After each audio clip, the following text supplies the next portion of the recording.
اچھا، السلام علیکم ورحمۃ اللہ۔ تھوڑی سی تفصیل میں نے کہا میں تھوڑی سی ہلکی بلکی سے آپ کو کرا لوں۔ یہ سورہ آل عمران کی آیت نمبر 10 کی نا،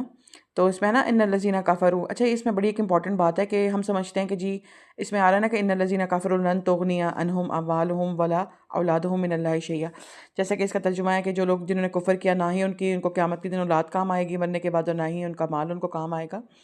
تو اچھا اس میں ہم بڑے خوش ہوتے ہیں کہ بھئی ہمارے لیے تو یہ ہے نہیں، یہ تو کافروں کے لیے ہے، تو یہ تو ہماری تو مطلب ہماری تو مال اولاد ہمارے کام آئے گی، ہمارے لیے تو یہ آیت اتری ہی نہیں ہے نا۔ تو اس میں یہ بتا دوں کہ کافروں میں وہ لوگ بھی آتے ہیں، جیسے کہ حدیث میں آتا ہے کہ نماز کا چھوڑنا اور پڑھنا جو ہے کفر کا فرق کرتا ہے۔ تو جو شخص نماز جان بوجھ کے چھوڑتا ہے تو وہ بھی کافر ہے، وہ مومن نہیں ہے۔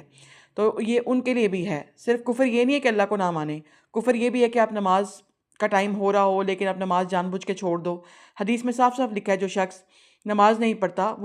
اس نے کفر کیا، ٹھیک ہے۔ تو جو شخص نماز نہیں پڑھتا، مسلمانوں کا آج کل کیا حال ہے، کتنی نمازیں ہم جان بوجھ کے چھوڑتے ہیں، تو جتنے لوگ نمازیں جان بوجھ کے چھوڑتے ہیں، چاہے ایک ہو چاہے دو ہو، تو وہ کفر کرتے ہیں، تو وہ کافروں میں شامل ہیں۔ تو یہ میں بتا دوں کہ جو لوگ کافر ہیں، اس میں حدیث میں، اس میں قرآن میں آیت میں بتایا جا رہا ہے کہ ان کے آخرت میں نہ ان کے مال نہ مال ان کے کام آئے گا اور نہ ہی اولاد ان کے کام آئے گی، کچھ بھی، ٹھیک ہے۔ اور یہ لوگ جو ہوں گے یہ ایندھن ہوں گے آگ کا، یعنی جہنم کا، یعنی انہی لوگوں کو پھینکا جائے گا آگ میں، جس سے جہنم کی آگ اور بھڑکے گی، پتھروں کو بھی پھینکا جائے گا اور ان لوگوں کو بھی پھینکا جائے گا، ٹھیک ہے۔ تو یاد رکھیے گا کہ نماز پڑھنا بہت ضروری ہے، کوئی بھی نماز جان بوجھ کے مت چھوڑیں، نماز کا اہتمام کریں۔ اگر سوئے رہ گئے ہیں، ایک نماز چھوٹ گئی ہے تو دوسری نماز کے ساتھ اس کو قضا پڑھ لیں، لیکن نماز کی کوئی چھوٹ نہیں ہے۔